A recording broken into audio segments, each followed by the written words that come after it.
Hello friends, मैं रवि कुमार आप लोग का फिर से एक बार स्वागत करता हूं आपके इस यूट्यूब चैनल आरजीवी आईटीआई में। इसके पीछे के क्लास में हम लोगों ने कला शिक्षण विधियों के विषय में अध्ययन किया था, है ना। कला के शिक्षण विधि आज हम लोग जो अध्ययन करने वाले हैं, आज का जो हमारा टॉपिक है पेपर 7 के अंदर, वो नैतिक शिक्षा की शिक्षण विधियों के विषय में है ना। कला शिक्षण, इतिहास के सॉरी गणित का शिक्षण, विज्ञान का शिक्षण, इन सभी शिक्षण विधियों के विषय में हम लोगों ने अध्ययन कर लिया है। और इन सभी विषयों के साथ साथ हम लोगों की जो नैतिक शिक्षा है, या बालकों के लिए, बच्चों के लिए जो नैतिक शिक्षा है, उसकी आवश्यकता भी बहुत, मतलब उसकी भी बहुत ज्यादा आवश्यकता है। इसलिए इसके शिक्षण विधियों की भी जो चर्चा है हम लोग करते हैं या कर लेते हैं। इसमें क्या है कि हम लोग देख सकते हैं कि इसमें क्या है कि आज ऐसी शिक्षा की आवश्यकता है जो पूरे समाज और देश में नैतिकता उत्पन्न कर सके, है ना। नैतिकता का विकास वो बच्चों में कर सके। यह जो नैतिकता है, नैतिक शिक्षा द्वारा उत्पन्न की जा सकती है, क्योंकि संस्कृति में नए धातु का अर्थ जाना, है ना। नए धातु का अर्थ क्या होता है? इसका नए धातु का अर्थ क्या होता है? जाना, ले जाना तथा रक्षा करना, ठीक है। इसी शब्द से नीति बना है। इसका अर्थ होता है ऐसा व्यवहार जिसके अनुसार अथवा जिसका अनुकरण करने से सबकी रक्षा हो सके। मतलब अतः हम कह सकते हैं, क्या कह सकते हैं कि नैतिकता वह गुण है और नैतिक शिक्षा वह शिक्षा है जो समाज के प्रत्येक व्यक्ति, संपूर्ण समाज तथा देश का क्या करती है? हित करती है, ठीक है। इसलिए बालकों में नैतिक हास को रोकने के लिए अध्यापक द्वारा नैतिक शिक्षा की व्यवस्था करना, उचित संप्रेषण हेतु विधियों का व्यवहार प्रयोग करना परमावश्यक है, ठीक है। अब देखिए, विद्यालय में नैतिक शिक्षा के शिक्षण विधियों का स्वरूप किस प्रकार से होना चाहिए। जो शिक्षक हैं, विद्यार्थियों को विद्यालय के अंदर किस प्रकार से नैतिक शिक्षा प्रदान कर सकते हैं, उसको थोड़ा देखते हैं। तो देखिए, सबसे पहले महापुरुषों के आदर्शों से अवगत कराकर, है ना। हम लोग क्या है, बचपन से ये सुनते आए हैं, या हम लोगों को क्या है कि बचपन से इस बात की जानकारी हमेशा से टीचर्स लोग देते आए हैं। क्या? किसके विषय में? अपने महापुरुषों के बारे में, चंद्रशेखर आजाद, भगत सिंह, है ना, खुदीराम बोस, इन सभी के विषय में हम लोग बचपन से ही पढ़ते आए हैं। तो इन सभी, ये सभी महापुरुष में आते हैं, है ना। ये सभी हमारे स्वतंत्रता सेनानी थे और हमारे लिए ये महापुरुष थे, यानी रियल हीरोज हैं। और इनके आदर्शों, जैसे स्वामी विवेकानंद, तो इन सभी के आदर्शों से हम लोगों को अवगत कराकर हम लोगों के अंदर जो टीचर्स हैं क्या करते हैं, ये नैतिक शिक्षा या नैतिकता की भावना को जागृत करते हैं। तो हम लोगों को भी चाहिए कि हम लोग एज अ टीचर बच्चों में महापुरुषों के जीवनियों से उनको क्या है, व्यक्तियों अथवा महापुरुषों के जीवनियों से भी उनको अवगत कराना चाहिए। इससे क्या होता है, निस्वार्थ भावना से ही अपना जीवन अन्य लोगों, समाज एवं देश के ऊपर न्यौछावर इन महापुरुषों ने किया है, उनके सामाजिक एवं नैतिक मूल्य अधिक रहे हों। उन्हें नैतिक शिक्षा के अध्ययन हेतु अध्यापन में प्रस्तुत किया जाना चाहिए। मतलब इनकी नैतिकता को लेकर इनको क्या है, पाठ्यक्रम में या क्लास में इनकी चर्चा की जानी चाहिए।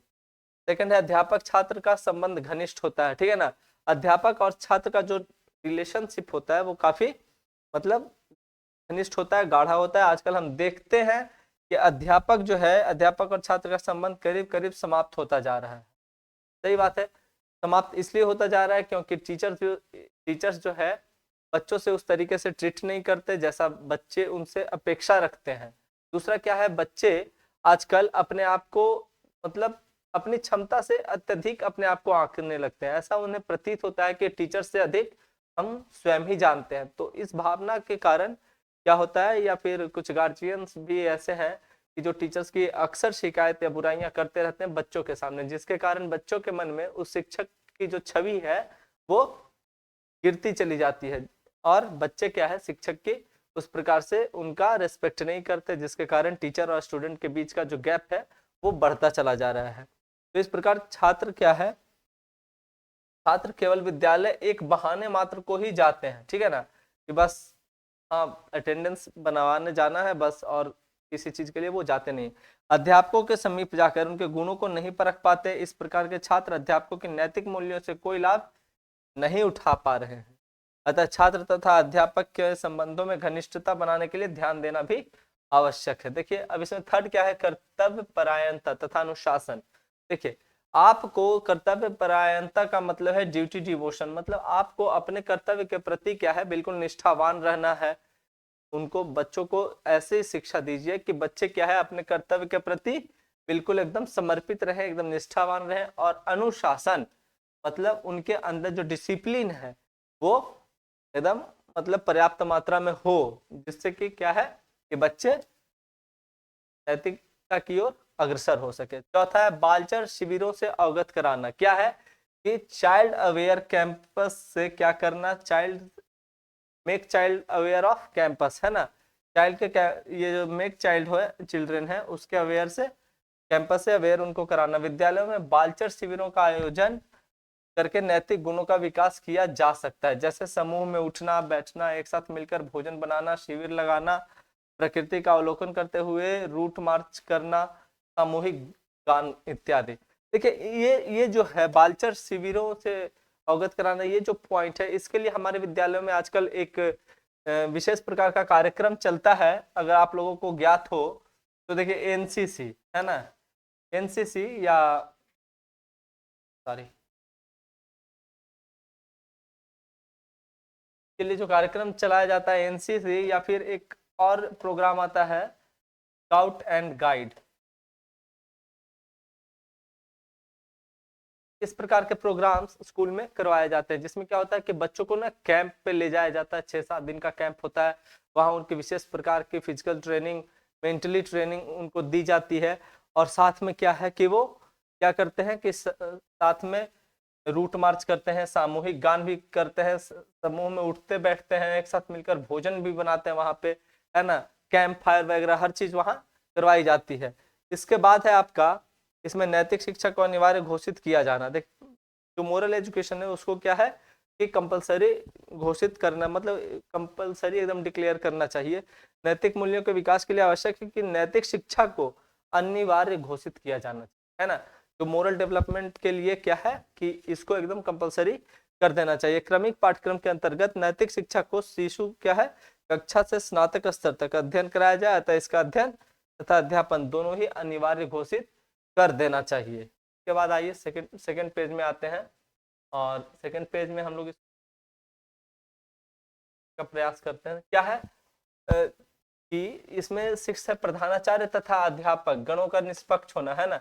इसमें जो प्रिंसिपल है या टीचर है उसको क्या है कि उसको बिल्कुल फेयर होना चाहिए, किसी बच्चे के पक्ष में या मतलब पक्षपात उनको नहीं करना चाहिए, ठीक है ना। तो प्रधानाचार्य और विद्यालय अध्यापक के ऊपर विद्यालय का पूरा दायित्व होता है, उनके व्यवहार आदि का छात्रों के ऊपर पूरा असर पड़ता है। यदि विद्यालय के प्रधानाचार्य तथा अध्यापकों का व्यवहार निष्पक्ष नहीं है ना, अभी मैंने क्या बताया कि किसी भी पक्ष की ओर उनका झुकाव नहीं होना चाहिए, उनका जो व्यवहार हो वो बिल्कुल निष्पक्ष हो, हर बच्चे के लिए वो समान रूप से अपने आप को ये करे, शो करे, तो छात्रों पर उसका प्रतिकूल प्रभाव पड़ेगा। तब विद्यालय में परस्पर प्रेम एवं सौहार्दपूर्ण व्यवहार किया जाना चाहिए, उसका छात्र समुदाय पर अनुकूल प्रभाव पड़ता है ना। सभी के लिए अगर सभी के साथ अगर एक जैसा ही बिहेव रहेगा तो उसका क्या है ये अनुकूल प्रभाव बच्चों पे पड़ता है।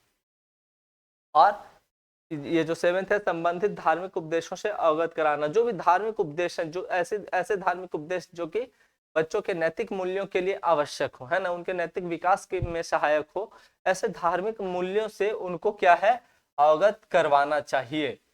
उसके बाद है आपको लास्ट है नैतिक मूल्यों का मूल्यांकन करके पुरस्कार एवं दंड का प्रावधान। देखिए बच्चों में जो क्या है कि मोरल, है ना, ये जो मोरल वैल्यूज है उसका क्या है उसका इवेल्युएशन करना, उसका ये करना कि हाँ मतलब कौन सा बच्चा नैतिक रूप से ज्यादा सही है नहीं है, जो अनुशासन में है जो बच्चा, उसके लिए कुछ पुरस्कार और दंड का भी प्रावधान करना चाहिए। जो बच्चा अनुशासित है उसको पुरस्कृत कीजिए, जो बच्चा बार बार अनुशासनहीनता का परिचय दे रहा है, अपने नैतिक मूल्यों का जो मतलब सदुपयोग नहीं कर पा रहा है, मतलब नैतिकता से हटकर वो कार्य कर रहा है, उसको थोड़ा दंडित भी ये करने का प्रावधान विद्यालय में होना आवश्यक है। तो इन सभी माध्यमों से हम क्या है कि बच्चे को नैतिकता की शिक्षा दे सकते हैं। तो ये सारी विधियां जो हैं नैतिक शिक्षा की विधियों में शामिल होते हैं और नैतिक शिक्षा प्रदान करने में सहायक होते हैं। तो आज के लिए ये नैतिक शिक्षा की शिक्षण विधि में इतना ही। उम्मीद करते हैं बहुत छोटा सा टॉपिक था, छोटा और सरल टॉपिक, है ना, आप लोगों को बेहतर तरीके से समझ में आया होगा। और वीडियो सही लगे लाइक शेयर और सब्सक्राइब करना ना भूलें। Thank you.